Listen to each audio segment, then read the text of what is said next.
예, 고려대학교는 이제 5개 운동부를 운영하고 있는 대학입니다. 이제 그 중에서 럭비부도 이제 포함이 돼 있고요. 이제 고려대학교 럭비부 같은 경우에는 이제 우리나라 럭비리그 대학부로 지금 꾸준히 출전하고 있는 그런 팀이고요. 뭐 최근까지도 대학부에서 아주 높은 성적을 유지하고 있었던 그런 팀입니다. 자, 그런데 이제 이 고려대학교 럭비부가 지난달 19일경에 일본 도쿄 북동쪽에 위치한 이바라키 현에 있는 류스게 이자이 대학이죠. 뭐 우리나라에서는 뭐 유통경제대학으로 더 유명한 그 대학입니다. 네. 자, 류스게 이자이 대학에서 전지훈련을 받던 도중에 해당 럭비부 소속 선수가 전지훈련 중 열사병으로 실신해서 인근 병원으로 옮겨졌으나 숨지는 이런 안타까운 사고가 있었습니다. 사망 이후에 이제 중앙일보에서 이제 자세히 이 사건을 다룬 그런 내용이 있는데요. 이제 해당 선수는 오전 9시부터 류스게 이자이 대내 잔디 운동장에서 인터벌 체력 훈련을 받았다라고 합니다. 근데 이 뒤에 알려졌지만은 뭐 인터벌 외에 다양한 뭐 기타 훈련을 받았던 것으로 알려져 있고요. 자, 11시쯤에 훈련 2시간 경과한 시점에 탈진과 근육 경련을 호소하면서 쓰러졌다라고 합니다. 자, 현장에는 트레이너뿐만 아니라 감독, 코치진이 다 있었던 그런 상태고요. 자, 고려대 측 입장 발표에 따르면 일단 쓰러진 직후에 구급차를 부르긴 불렀다. 자, 그런데 구급차가 15분 정도 만에 왔고 병원 도착까지 45분 정도 걸렸다. 이렇게 고려대 측에서는 입장을 발표했고요. 실제로 이제 그 유통경제대학에서 우시쿠아이와 병원까지 거리가 12km 정도 떨어져 있는 것으로 제가 확인했습니다. 네. 그래서 대략 뭐 병원 이동 시간까지 하면은 그 정도 걸릴 것 같긴 하고요. 자, 근데 이제 이동 전까지 해당 선수를 뭐 그늘로 부축해 옮긴다거나 열사병 환자에게 충분히 이루어져야 될 그런 조치가 전혀 이루어지지 않았던 것으로 현장에 있었던 관계자들에 의해서 확인이 되었습니다. 네. 자, 특히 이제 해당 병원 의료진들에 따르면요, 이미 사망 선수가 도착했을 시점에 이 환자, 그러니까 사망한 이 럭비 선수가 열사병 4단계다 이렇게 밝혔다라고 하는데요. 와, 네. 참고로 이제 열사병을 이제 4단계로 분류하는 이 책에는 이제 일본에서만 쓰이고 있고요. 일본에서도 7월달 경에 올해 7월에 처음으로 이제 도입한 그런 내용인데요. 이 열사병 4단계라고 하는 것은 최고 중증 단계 이렇게 이제 이름을 붙여놓은 그런 단계고요. 네. 4단계 같은 경우에는 열사병으로 인한 의식장애 그리고 경련 발작 등의 중증 단계 중에서 심부 체온마저도 40도 이상 올라가는 경우, 이 경우를 중증 단계라고 분류하고 있고 열사병 4단계로 분류하고 있습니다.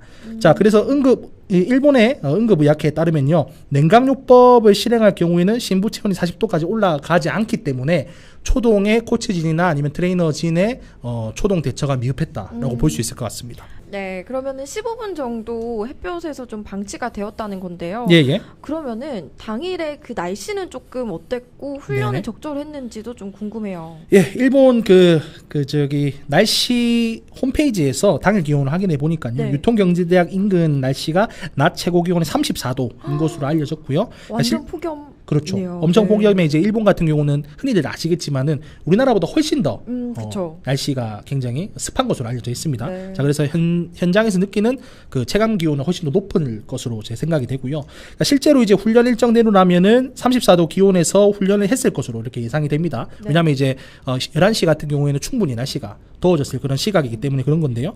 자, 해당 훈련 장소가 또 이제 인공 잔디 구장입니다.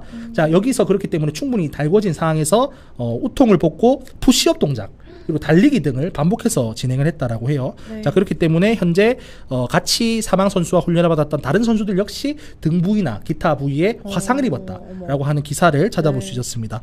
자, 고려대학교의 뭐 선수 규정 이런데 뭐 구체적으로 훈련을 어떻게 시켜야 된다 이런 규정은 제가 찾아보지 못했어요. 네네. 자, 그럼에도 불구하고 규정이 없다고 해서 우리나라보다 훨씬 더 기온도 높고 습도도 높은 일본에 가서 훈련을 굳이 하다 보니까 선수의 생명을 잃는 이 사건을 만들었어야 되느냐 하는 그런 아쉬움은 좀 남는 사건인 것 같습니다. 네, 맞습니다. 그런데 일각에서는요, 그 한국보다 더 더운 일본으로 전지훈련을 간 것 자체가요, 네네. 무리한 선정이었다 이런 이야기도 많더라고요. 예, 물론 이제 전지훈련은 이제 말 그대로 이제 훈련 목적으로 이제 가게 되는 거지 않습니까? 네. 그렇기 때문에 뭐 관광 목적으로 우리가 가는 건 아니지만요. 뭐 전지훈련지를 선택할 때는 뭐 훈련으로 인해서 선수들의 체력이나 컨디션 같은 것들이 영향이 가지 않을 정도로 너무 덥지도 않고 너무 춥지도 않은 곳을 전지훈련지로 정하는 것이 일반적인 관례라고 이렇게 생각이 되고요.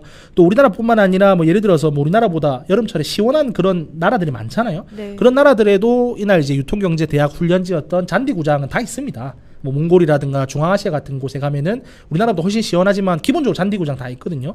그렇기 때문에 굳이 잔디구장에서 훈련을 하기 위해서 일본까지 갔어야 되냐, 이 더운 날씨에 하는 그런 아쉬움은 좀 남는 그런 대목이고요.